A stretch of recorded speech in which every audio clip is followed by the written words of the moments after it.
नमः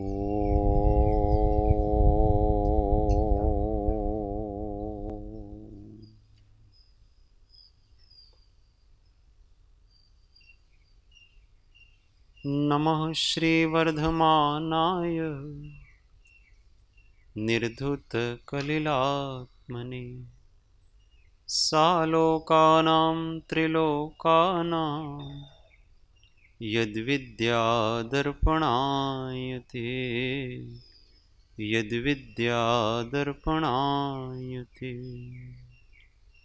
महादेव्या कुक्षिरत्नं शब्दजितर्वात्मजम् राजचन्द्रमहं वन्दे तत्त्वलोचनदायकं प्रभु तत्त्वलोचनदायकम्।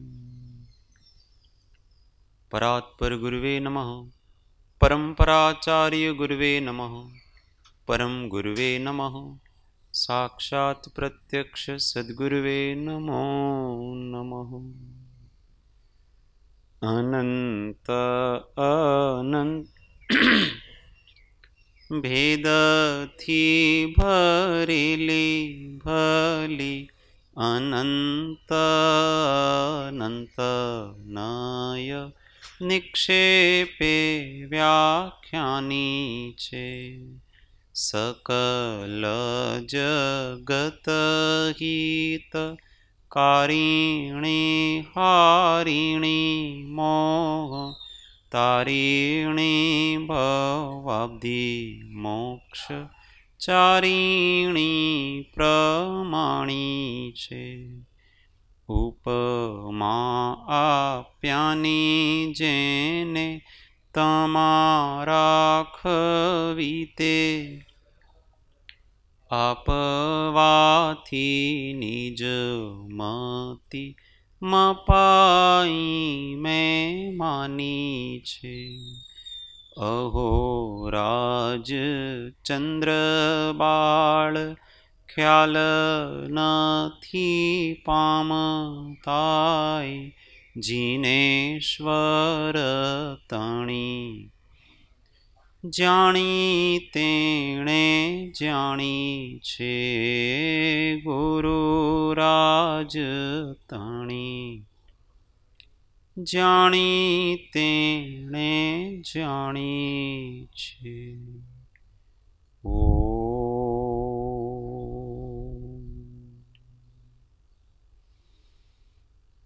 जय सद्गुरु वंदन। जय जयेंद्र। जय सद्गुरु। तत्व चर्चा में श्री जैन सिद्धांत प्रवेशिका अध्याय 2 प्रश्न संख्या 146 146। दर्शनावरण कर्म के कितने भेद हैं? हो गया यही ना बराबर?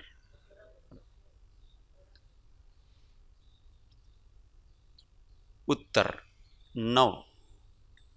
चक्षु दर्शनावरण, अचक्षु दर्शनावरण, अवधि दर्शनावरण, केवल दर्शनावरण, निद्रा निद्रा निद्रा, प्रचला प्रचला प्रचला और स्त्यान गृद्धि। ये दर्शनावरण 9 प्रकार का है। पहला है चक्षु दर्शनावरण। दर्शन कहते हैं वस्तु का सामान्य निर्विकल्प प्रतिभास। तो चक्षु इंद्रिय के क्षयोपशम के निमित्त से जो वस्तु का सामान्य प्रतिभास होता है उसको जो आवृत करता है उसका नाम चक्षु दर्शनावरण। चक्षु इंद्रिय के अतिरिक्त शेष 4 इंद्रियां, उनके द्वारा उनके क्षयोपशम से जो वस्तु का सामान्य प्रतिभास होता है उसको जो आवृत करता है वो अचक्षु दर्शनावरण। इसमें एक मानस दर्शनावरण भी गिन लेना। 9 इंद्रिय आवरण के क्षयोपशम के निमित्त से जो वस्तु का सामान्य प्रतिभास होता है, उसको जो रोकता है, उसको मानस दर्शनावरण कहते हैं।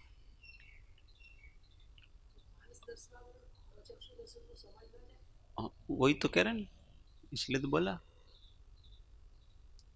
बोला। हाँ, अवधि ज्ञान के पूर्व में अवधि दर्शनावरण के क्षयोपशम के निमित्त से जो अवधि दर्शन होता है, उस अवधि दर्शन को जो रोकता है, वो अवधि दर्शनावरण। केवल ज्ञान के साथ जो महासत्ता का दर्शन होता है, उस महासत्ता के दर्शन को जो रोकता है, वो केवल दर्शनावरण। निद्रा दर्शनावरणीय निद्रा होती है। थकान लगने पर जो चेतन का सुषुप्त भाव होता है, उसका नाम निद्रा कहलाता है।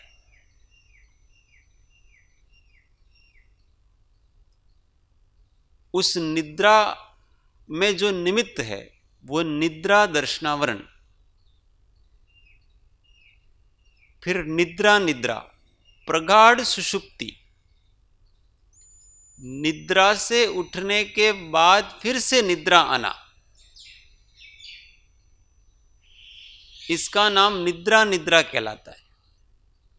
तो प्रगाढ़ सुषुप्ति, उसके निमित्त से जो वस्तु सामान्य का दर्शन नहीं होता है, उसमें जो निमित्त है वो निद्रा दर्शनावरण। प्रचला, निद्रा के समय मुंह से लार टपकना अथवा बैठे बैठे निद्रा आ जाना, इस प्रकार की जो दर्शनावरण कर्म है, जो दर्शन है अर्थात निद्रा है, ये भी निद्रा का भी एक प्रकार है। उसमें जो निमित्त होता है वो प्रचला दर्शनावरण कहलाता है। और निद्रा के समय में अंग संचालन आदि क्रिया होती है, इस ऐसी प्रगाढ़ निद्रा, उसमें जो निमित्त है वो प्रचला दर्शनावरण कर्म।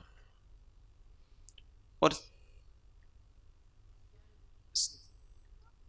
प्रचला का मतलब होता है प्रकृष्ट रूप से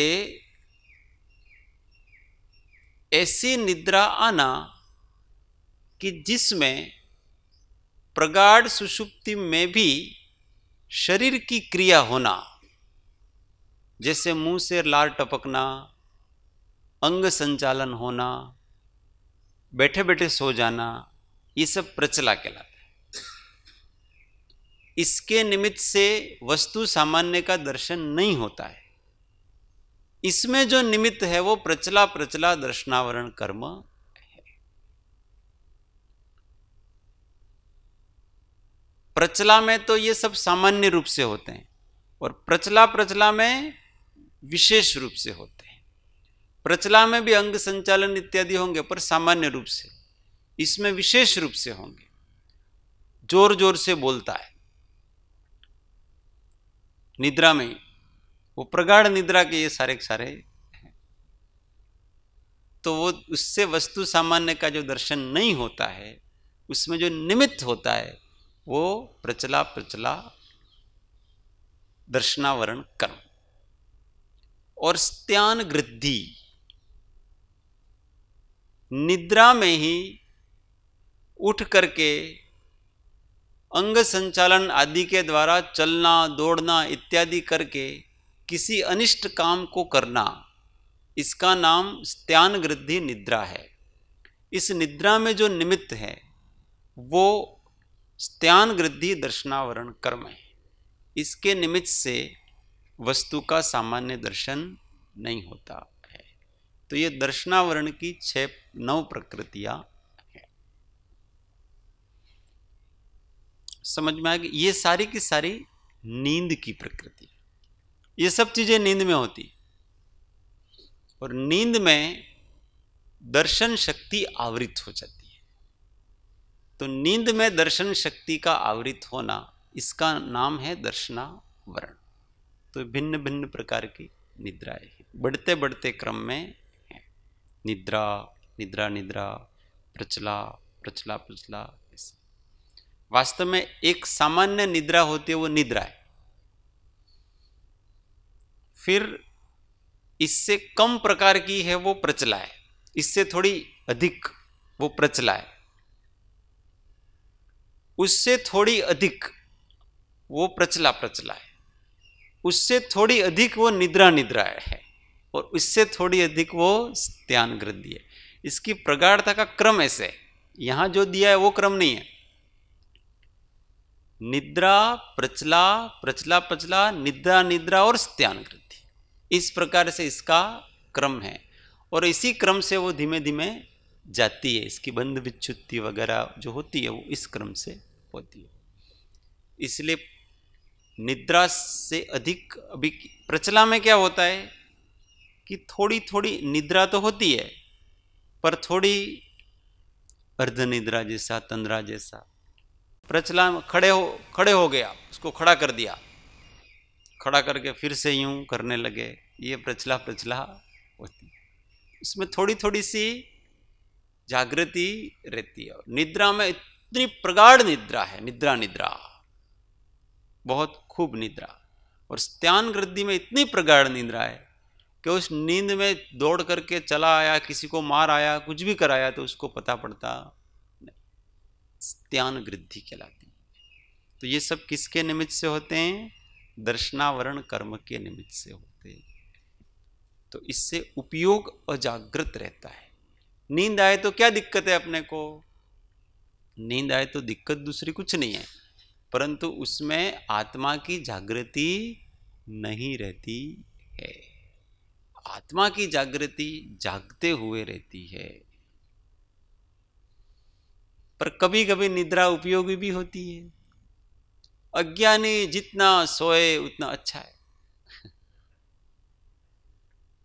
अच्छा ही है, क्योंकि वो जागेगा ना तो क्या करेगा? विषय भोगी करेगा, और क्या करेगा? कभी भी निद्रा में तीव्र कषाय नहीं होती, जागते हुए ही होगी तीव्र कषाय।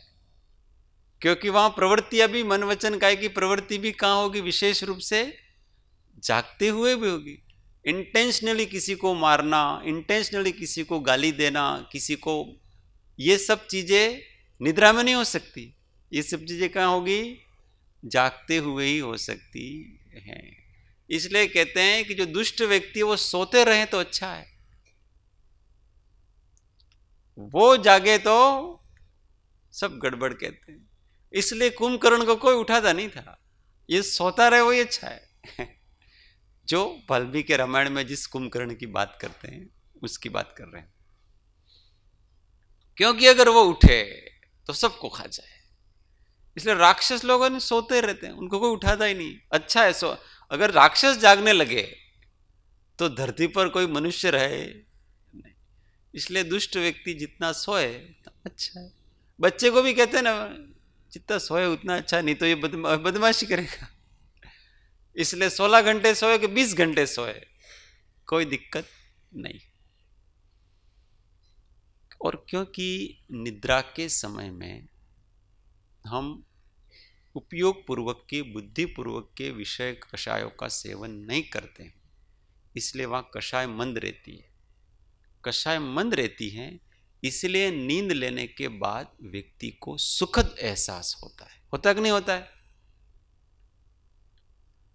नींद से जब जागते हैं तो व्यक्ति को कैसा लगता है? बहुत अच्छा लगता है। क्यों बहुत अच्छा लगता है? क्योंकि वहां कषाय मंद है। दर्शनावरणीय का तो तीव्र उदय है, पर मोहनीय का मंद उदय रहता है। और मोहनीय का मंद उदय रहने से, कषाय मंद होने से वहां पर एक विशिष्ट प्रकार के आनंद की अनुभूति होती है। इसलिए सोना भी जरूरी है। कोई बहुत गुस्से में है, उसको कहते हैं इसको भाई नींद की गोली दे दो, अभी थोड़ी देर सो जाएगा तो सब शांत हो जाएगा। और होता है कि नहीं होता है वास्तव में? सो के उठते हैं फिर सब शांत हो जाता है, एकदम सब क्लेश मन में शांत हो जाता है। कारण क्या पता है? कि वहां पर कषाय मंद पड़ जाती, अच्छा लगता। इसलिए आवश्यक निद्रा भी लेना चाहिए, परंतु जागते हुए जागृत रहना, मंद कषाय में रहना, ये साधना है।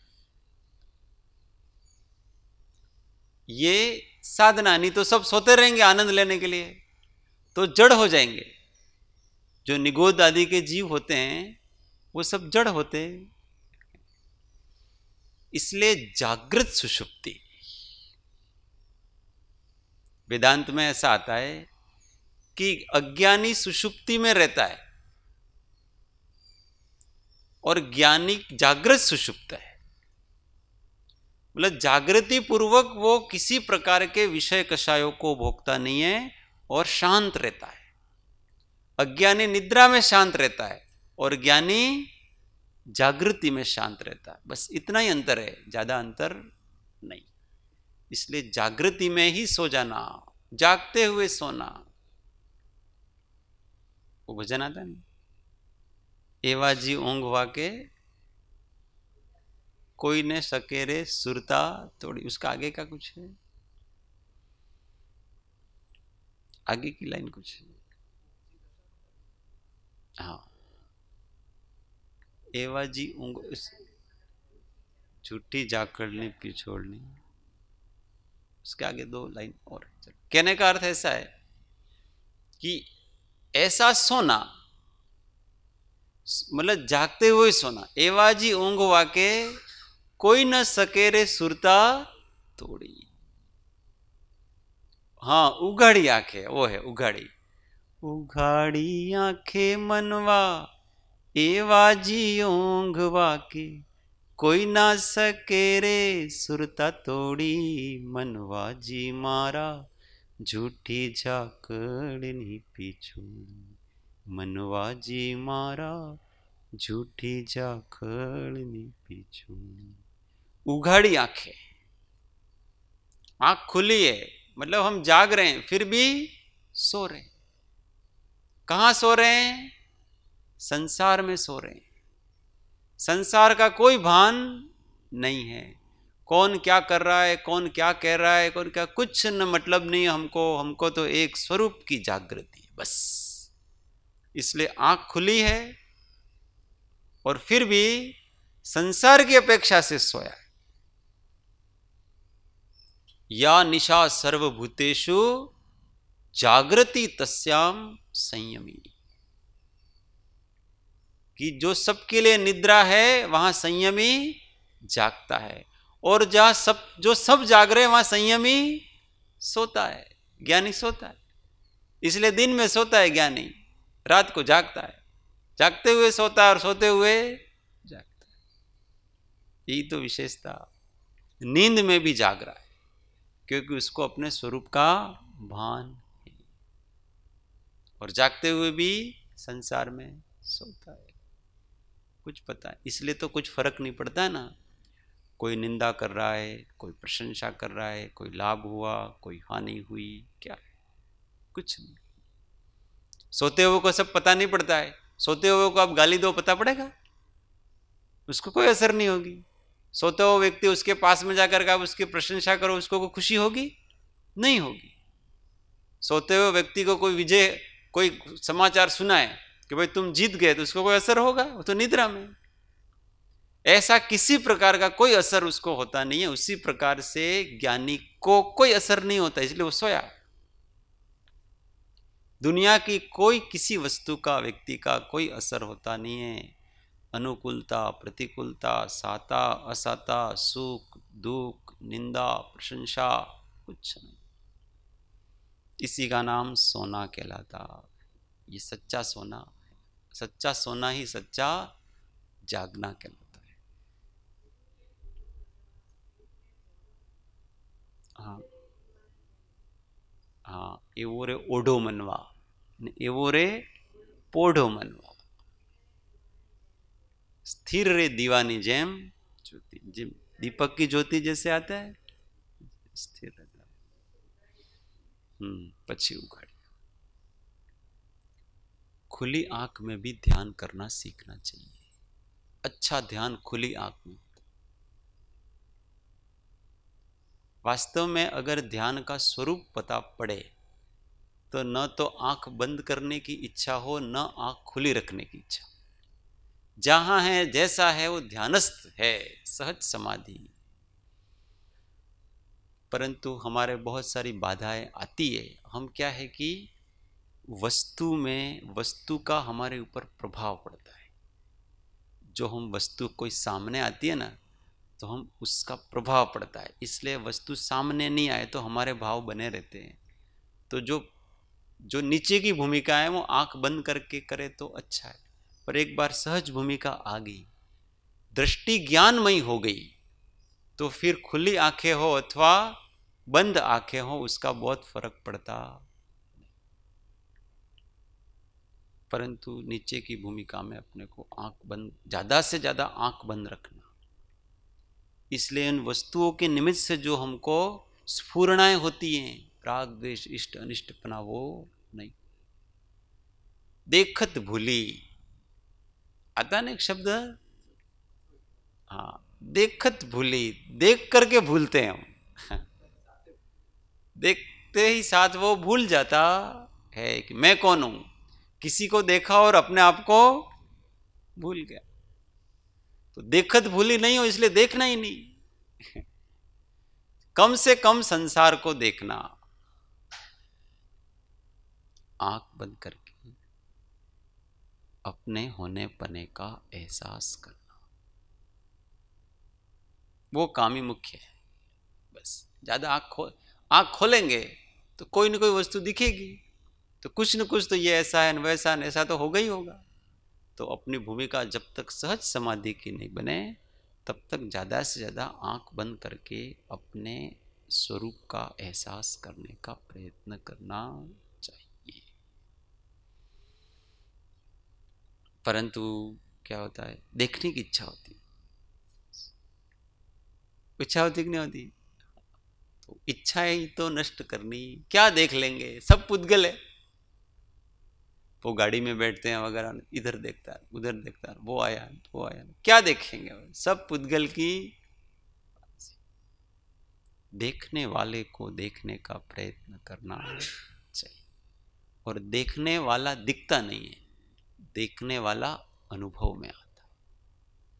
वास्तव में जब हम दृष्टा ऐसा कहते हैं, ज्ञाता ऐसा कहते हैं, चैतन्य ऐसा कहते हैं, तो ज्ञेय के सापेक्ष नहीं समझना कि जो जानता है वो ज्ञाता है, ऐसा नहीं है। जो देखता है वो दृष्टा है, ऐसा नहीं है। ये तो हम उस वस्तु के सापेक्ष, पर के सापेक्ष कह रहे हैं। वास्तव में हमारे अनुभव में आ रहा है वो ज्ञाता है, जो हमारे अनुभव में आ रहा है वो दृष्टा है। दृष्टा और ज्ञाता अनुभूति का विषय है, न कि जानने का काम है उसका।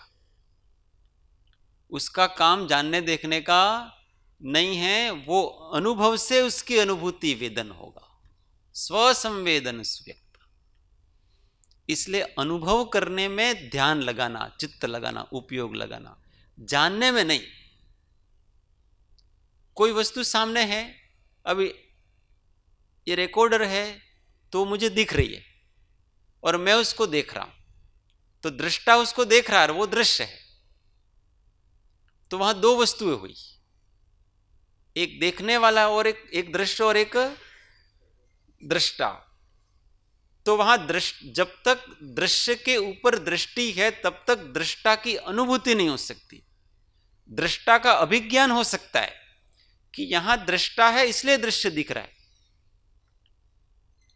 इसलिए दृष्टा का अभिज्ञान हुआ। वहां दृष्टा का पता चला। किससे पता चला? दृश्य से पता चला कि ये दृश्य कुछ न कुछ दिख रहा है, इसका मतलब कोई देखने वाला दृष्टा होना चाहिए। पर इस प्रकार से तो द्वैत पैदा हुआ। और द्वैत में अपरोक्षानुभूति नहीं है।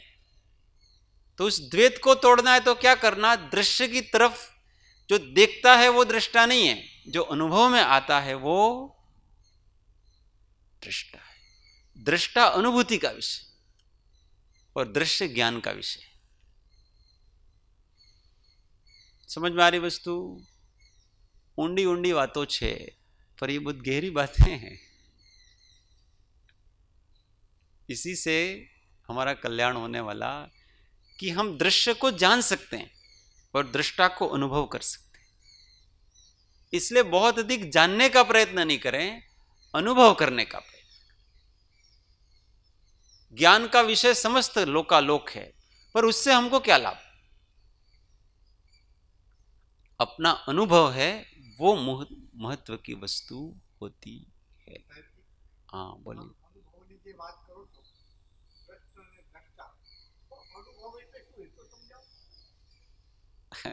अनुभव समझाने की वस्तु नहीं है, अनुभव अनुभव करने की वस्तु। हाँ ठीक है। हाँ हाँ हो सकता है, क्यों नहीं हो सकता है। श्री जिनेन्द्र देव ने इस आत्मा को जितना शब्द में व्यक्त हो सकता है उतना शब्द में व्यक्त किया है। आपने गुड़ खाया है? खाया है ना गुड़ में? अच्छा, गुड़ कैसा होता है? मीठा होता है। वो आपको अनुभूति कैसी हो रही है मीठे की? खाने के बाद हो रही है। तो जो आपको फीलिंग हुई वो अनुभूति है, और जब आप शब्दों में व्यक्त करते हो तो वो केवल उसका ज्ञान है मात्र। तो उसी प्रकार से हमारे अंदर चेतन भाव की मिठास की अनुभूति होती है। सब तरफ से जब दिल हट जाता है तो आत्मा का स्वभाव ज्ञान है ना, तो ज्ञान का मतलब अनुभव करना। ज्ञान कहो, अनुभव कहो, वेदन कहो, ये सब संवित्ति कहो, वेदन कहो, स्वसंवेदन कहो, ये सब एकार्थवाचक हैं। तो वो जब पर पदार्थ के निमित्त से राग द्वेष की अनुभूति करता है, उसका काम अनुभव करना ही है। पर जब पर को निमित्त बना करके करता है तो उसको राग द्वेष की अनुभूति होती है। जैसे मैंने किसी वस्तु को देखा, उसको देखने से तुरंत उसका विकल्प आया, उस विकल्प में या तो राग है अथवा द्वेष। उस राग और द्वेष की अनुभूति कर रहा है तो विकारी अनुभूति हो रही है, उसको अनुभव हो रहा है उस समय अपने आप का, परंतु कैसा हो रहा है? अशुद्ध अनुभूति। और जब दूसरे दृश्य की तरफ दृष्टि नहीं हो तो क्या होगा कि उसके निमित्त से राग द्वेष भी उत्पन्न नहीं होंगे।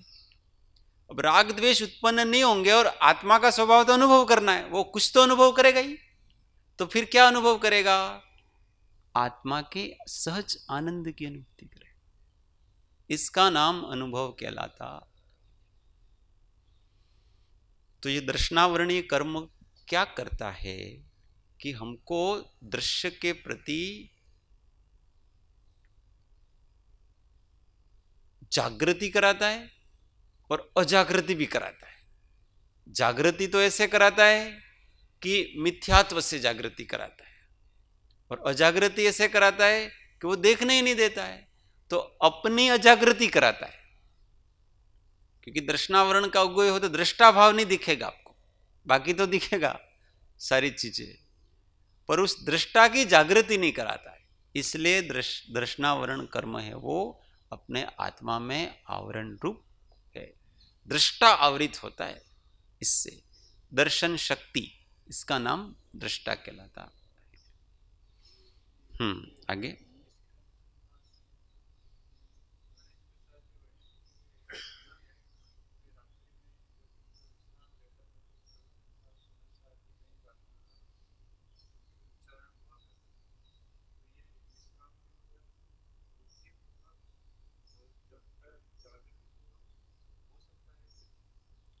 मतलब ऐसा प्रश्न है कि वो गणेश प्रसाद जी वर्णी जी के निद्रा में भी कुछ समय गाथा वगैरह का चिंतन, ये तो सामान्य वस्तु है। हाँ, उच्चारण तो ये मुंह से उच्चारण, ये प्रचला नाम की निद्रा हुई कि नहीं हुई? प्रचला में क्या होता है? यही तो होता है कि वो बड़बड़ करना, ये सब प्रचला में आता है। तो ऐसा तो हो सकता है, पर वो निद्रा का ही भाग है। वो क्या है? निद्रा है। उस प्रगाढ़ निद्रा में भी उनको, अब हम तो हम ही रहते हैं ना, हम जैसे हैं वैसे ही रहेंगे। तो निद्रा में भी हमारा जैसा व्यक्तित्व है वो व्यक्तित्व जाएगा थोड़ी। तो हम दिन भर में जो याद करते हैं, जो मन में चलता है, जो विचार करते हैं, निद्रा में वही कि वही चलता है। और कभी प्रगाढ़ निद्रा आई तो इस प्रकार से प्रचलान ऐसे हो जाती है, कभी तंद्रा हो जाता है। इसमें तो कोई दिक्कत नहीं, सबके होता है, पता नहीं अपने को। इसलिए जो जो विचार करता है ना दिन में, वो कुछ न कुछ तो वहां होता ही होता है। इसमें कोई बड़ी बातें नहीं।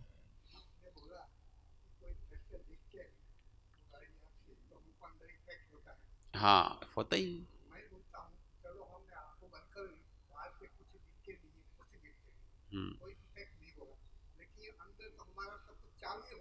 हाँ, तो वो भी क्या है कि आंख बंद करने से दृष्टि नहीं रुक जाती है।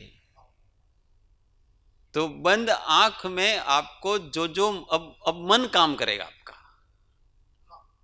अब मन में आपने पहले जो देखा है उसकी स्मृति चालू हो जाएगी, वो दृश्य चालू हो जाएंगे। आपका घर दिखेगा आपको, और भी जो भी आपके जो मन में पूर्व में जो जो देखा है वो वहां दृश्य आपके सामने आ जाएंगे। इसलिए कहते हैं कि इंद्रियों को तो रोक दिया आपने, अब मन को भी रोकना है, स्मृति आदि को भी रोकना है, तब जाकर के आत्मा पकड़ में आएगी, उसको ज्ञान स्वभावी। तो जो आंख बंद करके दिखता है वो भी मैं नहीं हूं, वो भी दृश्य है। केवल देखने वाला ही सत्य है, दिखने वाला सत्य नहीं है। आंख बंद करके देखो कि आंख खोल करके देखो, पर है तो वो दृश्य, और दृश्य है वो मैं, क्योंकि वो हमेशा नहीं रहता है। एक वस्तु आई, आंख बंद करके आपने देखी और वो चली गई, फिर दूसरी आई फिर चली गई, तीसरी आई फिर चली गई, पर दृष्टा वहीं के वहीं है, और वो अनुभव स्वरूप है, दृश्य आता है।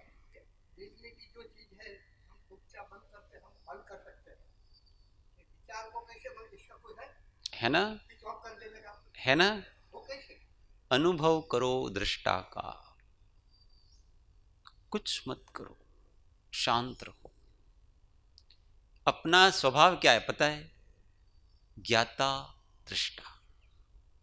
अब प्रॉब्लम क्या होगी यह व्यक्ति को कि आत्मस्वरूप समझ में नहीं आ रहा है और श्रद्धा नहीं हो रही है, इसीलिए जो जो ज्ञान में आ रहा है उसको वो निकालना चाहता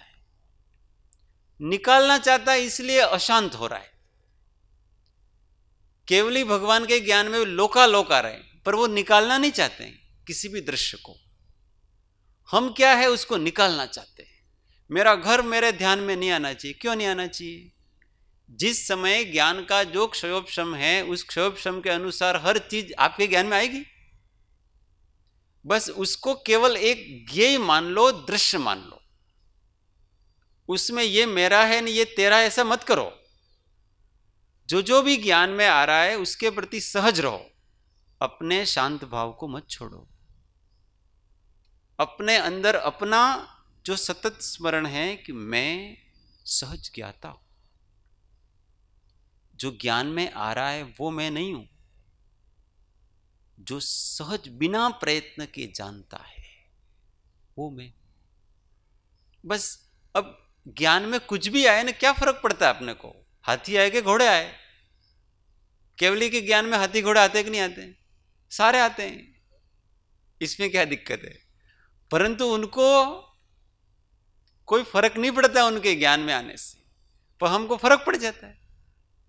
क्यों फर्क पड़ जाता है? हमने इष्ट अनिष्ट पना कर रखा है। हम ऐसा चाहते हैं कि मैं जो चाहूं वो ही मेरे मन में आना चाहिए। तो अपने चाहने से तो मन में आएगा नहीं ना ज्ञेय पदार्थ।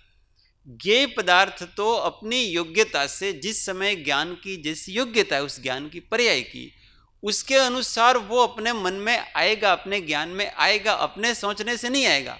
पर हम क्या करते हैं मैं जो सोचूंगा वही मेरे ज्ञान में आना चाहिए, वो तो नहीं आएगा।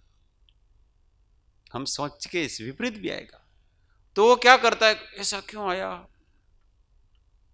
आया तो क्या, आप कौन हो? पहले आप अपने आप को नक्की करो कि आप हो कौन। आप ज्ञाता हो कि धक्का मारने वाले हो? आप ज्ञाता हैं तो ज्ञाता ही रहो ना। कोई ज्ञेय पदार्थ आता है तो क्यों उसको निकालने का प्रयत्न करो? आप उसको ज्ञेय रूप में ही जानो। क्यों इष्ट अनिष्टपना करना उसको?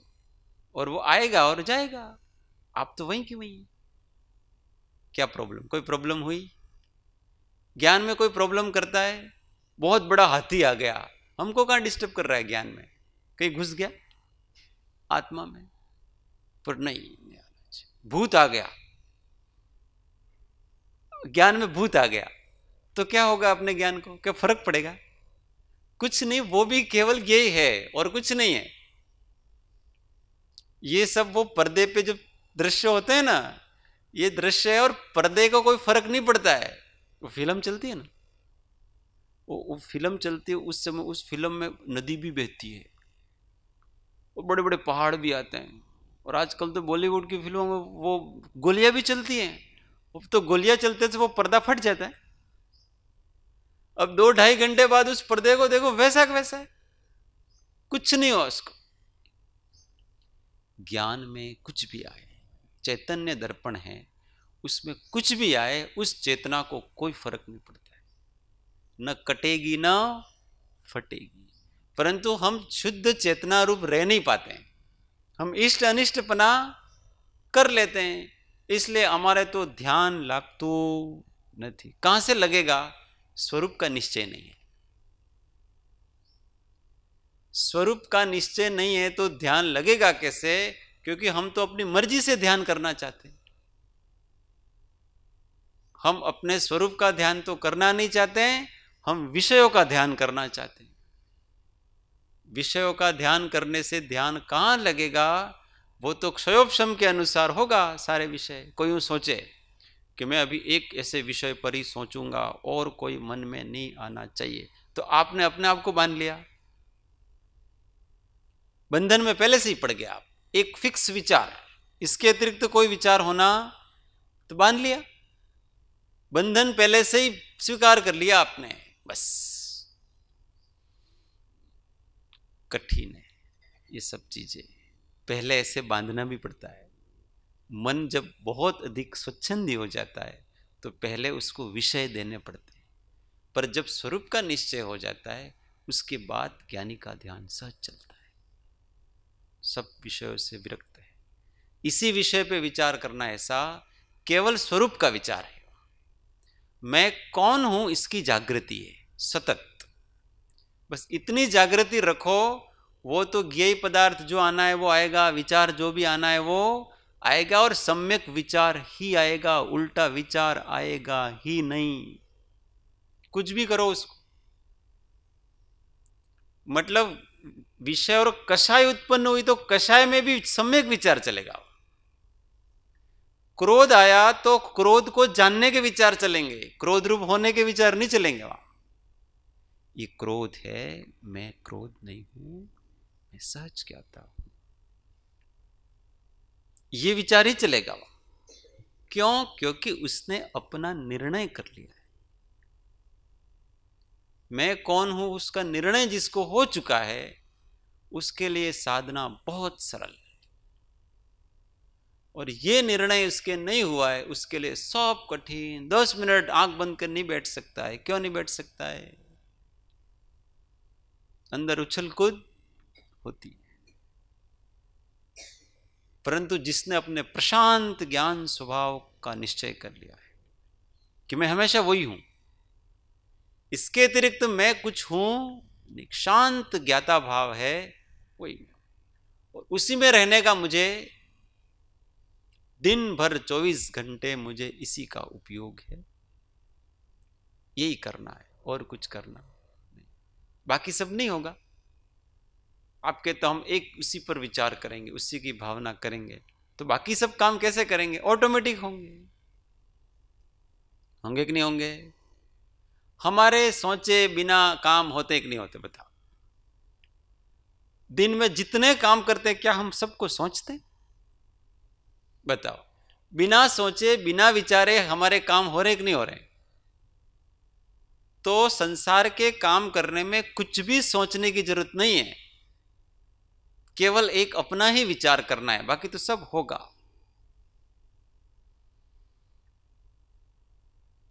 ये है स्वरूप। और इसका जितना जितना गहनता से हम जाएंगे, सहज स्वरूप, सहज समाधि, सहजता का विचार करें। हमने इतना जटिल बना लिया है, धर्म को भी इतना जटिल बना लिया है, और सब चीजों को इतना जटिल कर दिया हमने। आटलो आटलो आवड़ से नहीं तो हमारे साधना, क्या जरूरत है इन सबकी? पर ऐसा सहज साधक को सब आता है, उसको कोई बहुत मेहनत करने की जरूरत भी नहीं है, क्योंकि वो हमेशा वो एकाग्र रहता है। एकाग्र कौन रह सकता है? जिसके पास वैराग है। और वैराग किसको हो सकता है? कि जिसकी दृष्टि हमेशा स्वस्वरूप की तरफ है, तो उसको दूसरी चीजों में आसक्ति होती ही नहीं है, सहज वैरागी। इसलिए ज्ञानी ही वैरागी है, और वैरागी ही एकाग्र हो सकता है, और एकाग्रता से ही संयम आ सकता है। अब सब चीजें कहां से चालू हो रही है? अपने स्वरूप के निश्चय से, स्वरूप की दृष्टि से।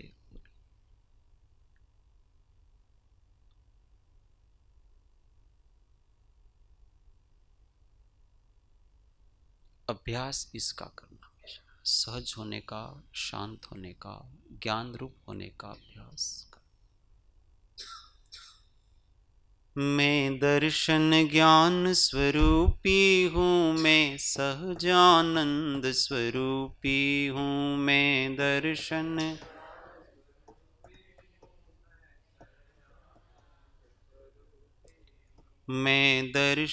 ज्ञान स्वरूपी हूँ, मैं सहजानंद स्वरूपी हूँ। मैं दर्शन ज्ञान स्वरूपी, सहजानंद स्वरूप हूँ। ज्ञान मात्र पर भाव शून्य हूँ, सहज ज्ञान घन स्वयं पूर्ण हूँ। ज्ञान मात्र पर सहज ज्ञान घन हूँ। ज्ञान मात्र पर भाव शून्य हूँ, सहज ज्ञान घन स्वयं पूर्ण हूँ। ज्ञान मात्र पर सहज ज्ञान घन स्वयं हूँ। सत्य सहज आनंद धाम में सहजानंद स्वरूपी हूँ। सत्य सहज आनंद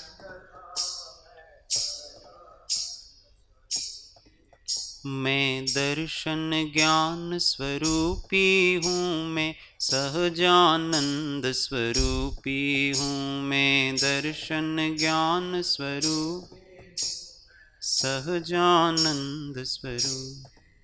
मैं सहजानंद स्वरूपी हूँ, मैं सहजानंद स्वरूप। ओम सद्गुरु परम कृपाणु त्रिलोकनाथ की जय। सब संतन की आनंद घन। ओ